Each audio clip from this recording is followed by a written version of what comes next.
Well, Paul, here we are at the start of the new season, and just tell us what new developments that Pirelli have made over the winter.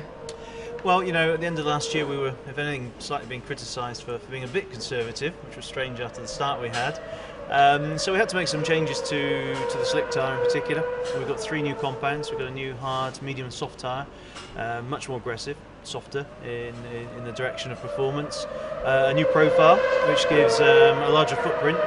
In layman's terms, that means putting a lot more rubber onto the track, and that allows us to use those softer compounds and hopefully create some of that excitement from earlier on in the season. When you say almost being criticised, the viewers at home were very happy. So was it the teams who were giving you the feedback? Yeah, I think people felt that we were maybe being a little bit conservative, and some teams were struggling to use the harder compounds in particular. So we felt that we needed to do something to provide some novelty, I guess, for this season. And was it any one particular team? Are you allowed to divulge that?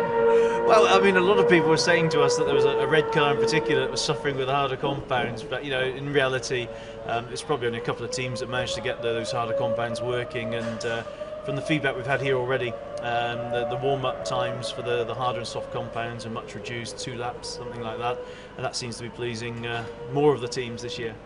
We've got a very different looking car out there today. You can even see that from your eyes for the layman's at home. Yeah. We've got rule changes, we've got new compounds of tyres. What can you expect? What would you like to see this season?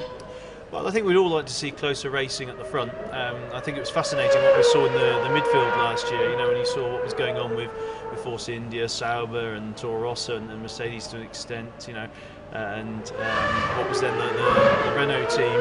I think that if that could transform itself into the front of the grid, I think we're in for an exciting season, because then the differences in tyres can come through in a much more determining fashion, where they've got to really work with the strategies. The drivers can have a big impact on the performance of the tyre, the degradation, the wear life, and I think we'll all have an even more exciting season, even though we have more overtaking last year than we've had in the history of Formula 1.